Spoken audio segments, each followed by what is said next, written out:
সরল সুদের চারটা জিনিস, I, P, T, R. I মানে হচ্ছে সুদ, পি মানে হচ্ছে আসল, টি মানে হচ্ছে সময়, আর মানে হচ্ছে সুদের হার। আই সমান সমান পি টি আর বাই 100। এই সূত্র দিয়ে আমরা অঙ্ক করব না, শুধু বোঝানোর জন্য লিখলাম। আই মানে হচ্ছে,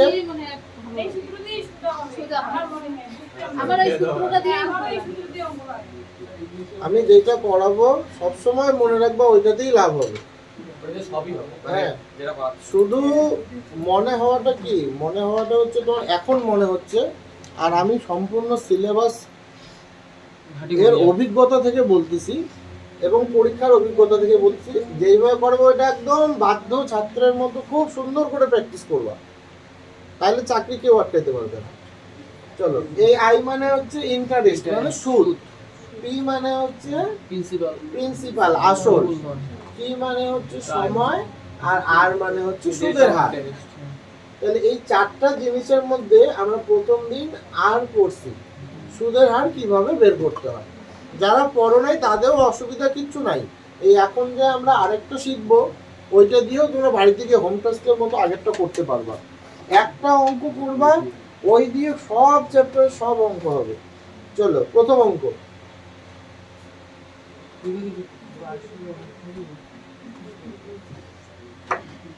বলছে বার্ষিক 5% হারে কত বছরে 1100 টাকার সবৃদ্ধি মূল 1320 টাকা হবে। তাহলে সময় বের করতে বলছে। যে অঙ্কগুলো আজকে শিখবো সেখানে সময়ই বের করতে বলবে। সুদের হার তো আমরা গতদিন বের করছি, তাহলে এখন থেকে যে সমস্ত অঙ্কগুলো থাকবে সেখানে সুদের হারটা দেওয়াই থাকবে। সুদের হার কত দেওয়া আছে? 5% বার্ষিক। 5% বার্ষিক, খুব ভালো করে মন দেবে, একদম ইজি অঙ্ক, একদম দেখার সঙ্গে সঙ্গে হয়ে যাবে। শুধু প্রথমবার মন দিতে হবে। প্রথমবার মন দিলে পরের বার কলমও লাগবে না, কিচ্ছু লাগবে না।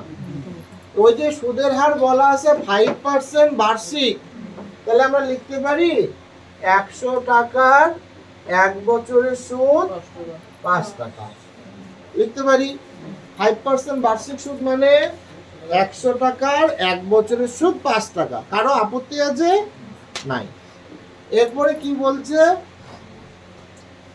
1100 টাকার সবৃদ্ধি মূল মানে সুদও আছে আসলও আছে 1320 টাকা। 1320 টাকা থেকে 1100 টাকা বাদ দিলে আর সবার আলাদা আলাদা কেন?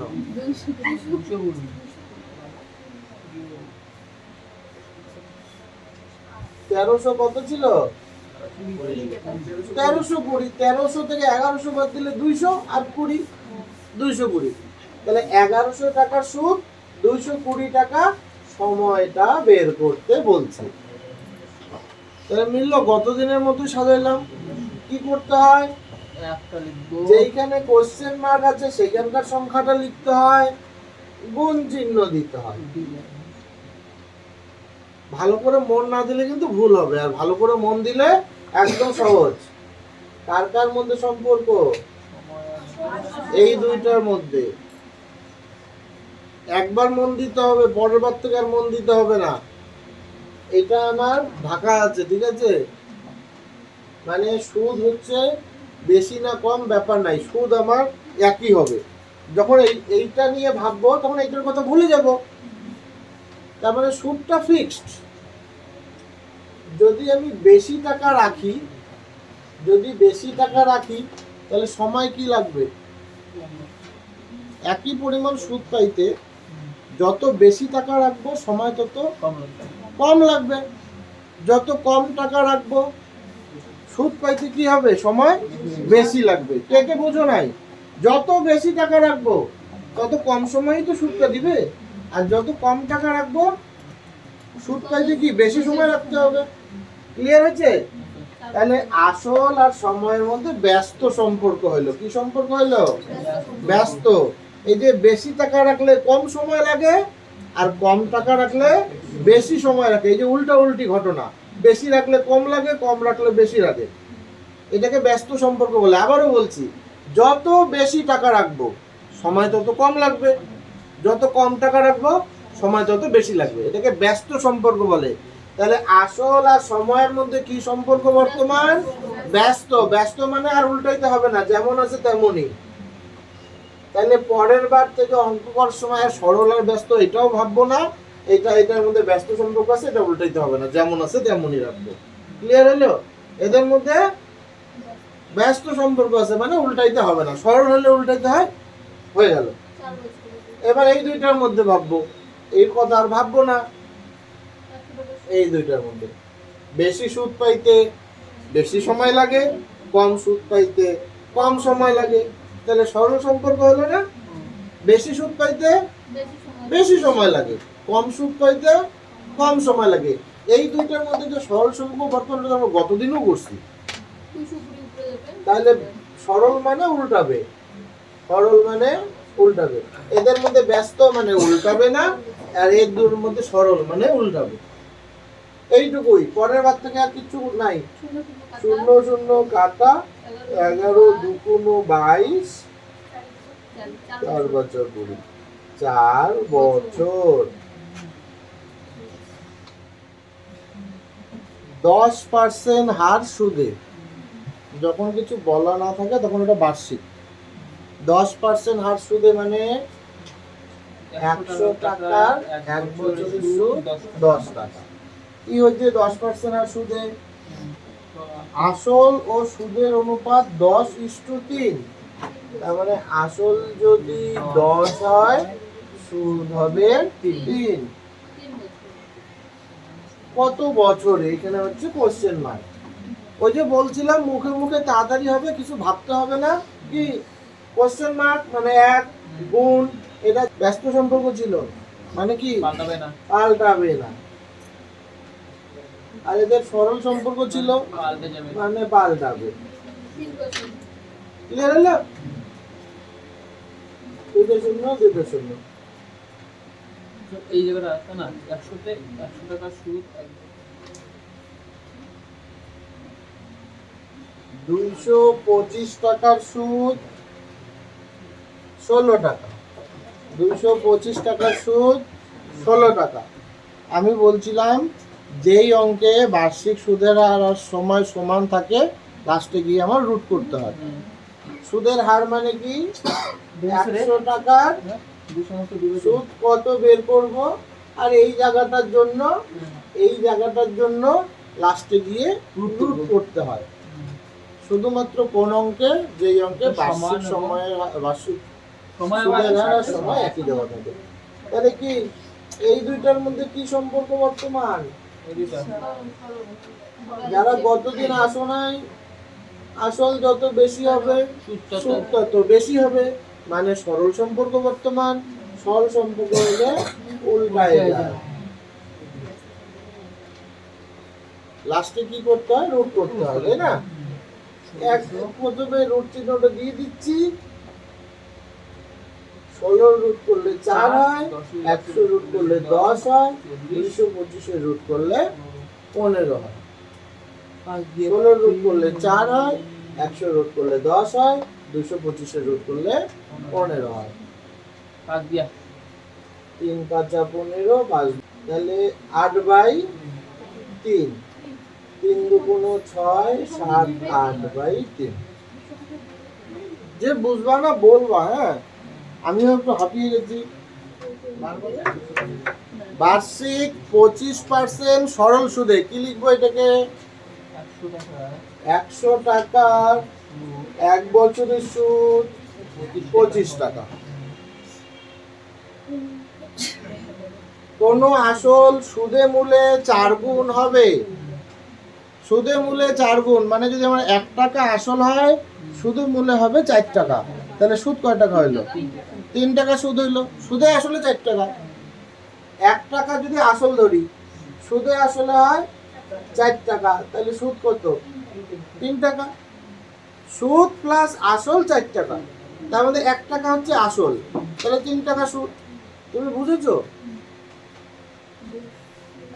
তাহলে 1 টাকা যদি আসল ধরি সুদ হবে 3 টাকা, সুদের মূল্যে 4 গুণ। সময়টা বের করতে বলছে। যে বোঝো নাই বলবা কিন্তু। তাহলে কোশ্চেন মার্কে এখানে 1 আছে গুণ, এটা কি পাল্টায় না, আর এটা পাল্টায়।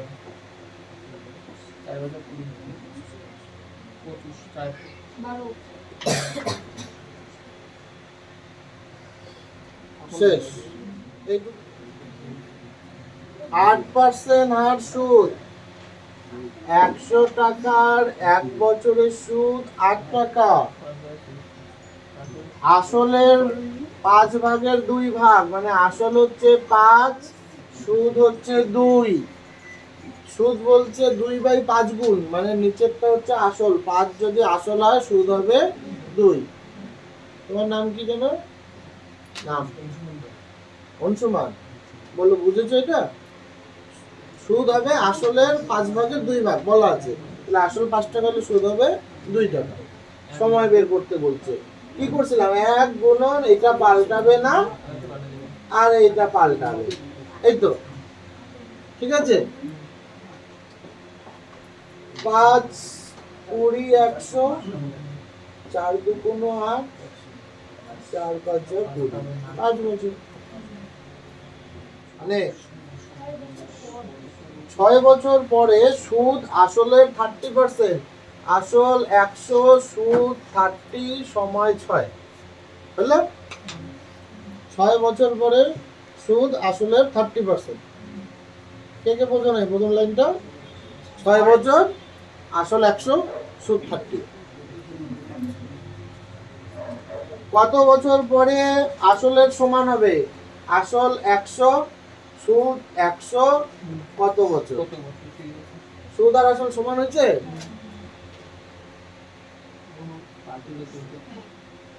কত বছর পরে সুদ আসলের সমান হবে? আসল কত? 100, সুদ যদি সমান হয় কত হবে? 100 হবে। কত বছর পরে? কিভাবে তাড়াতাড়ি করতে হয়?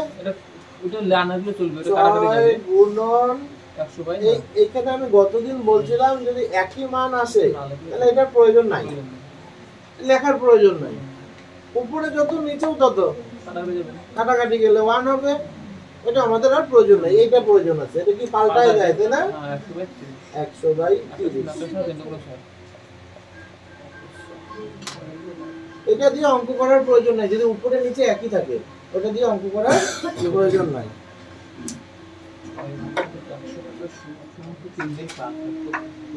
সুদের হার 5% বৃদ্ধি, সুদের হার 5% বলা নাই, সুদের হার 5% বৃদ্ধি বলা আছে।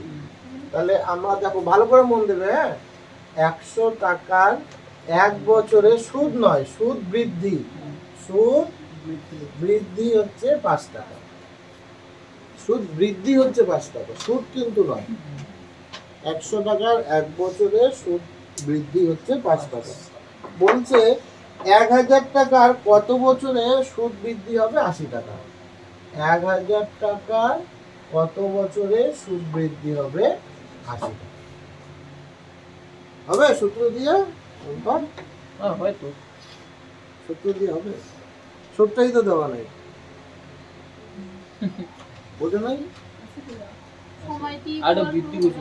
ঠিক আছে, কোনো ব্যাপার না, ভালো করে মন দাও। হ্যাঁ, তাহলে এটা হবে 1 গুণ, এখানে পাল্টায় না, এর থেকে সোজা হয়, এখানে পাল্টায় না আর এখানে উল্টায় যায়, এই তো শেষ। এখানে পাল্টায় না আর এই পাশেরটা উল্টায় যায়।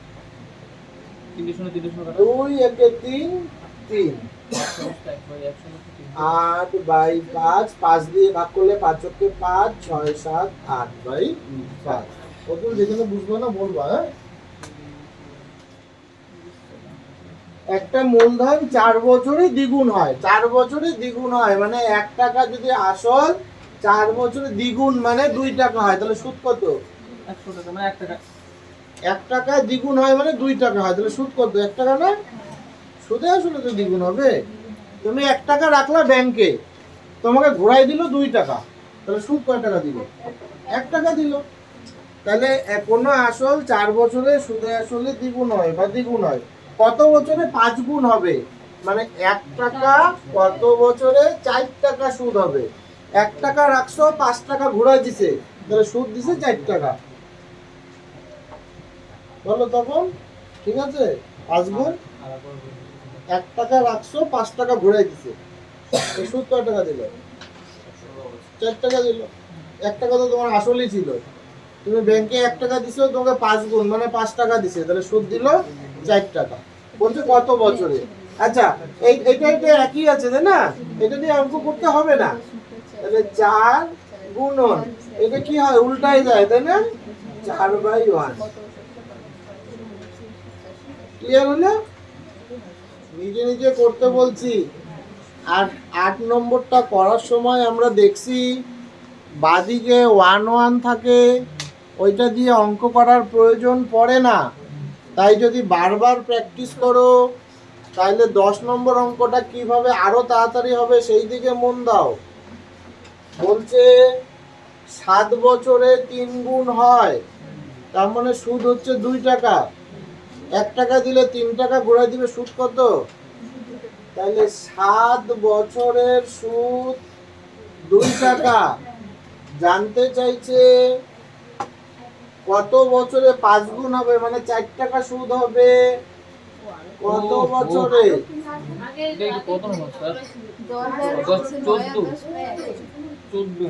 বলো, সবার হচ্ছে? মানে অত সাজানোর প্রয়োজন নেই, একটা তোমার এমনি বাদ চলে গেছে, আর তো দুইটাই থাকলো। তো সিম্পল, 7 বছরে 2 টাকা সুদ দেয়, 4 টাকা সুদ হইতে কয় বছর লাগবে? 7 দুগুণ 14, কোনাগুনি গুণের সম্পর্ক, 7 দুগুণ 14 বছর। এই ধরনের অঙ্ক 3 গুণ 4 গুণ 5 গুণ দিলে পরে একবারেই হবে, একবারে, মানে মুখে মুখে, তোমার কলমেরও প্রয়োজন নাই। 11 নম্বর লাস্ট অঙ্ক আজকে। 4.5% সরল সুদের হার, 4.5% সরল সুদের হার।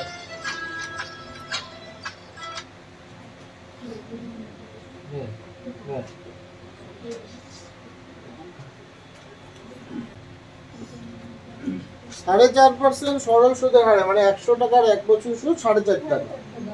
450 টাকার কত বছরের সুদ? 81 টাকা হবে। 450 টাকার কত বছরের সুদ? 81 টাকা হবে।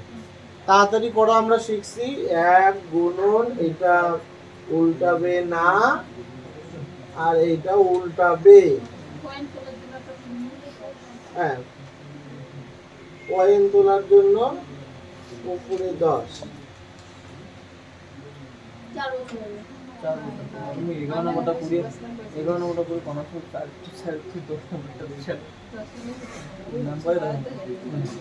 5 9 45, 5 20 100, 5 9 45, 5 4 20, 9 9 81।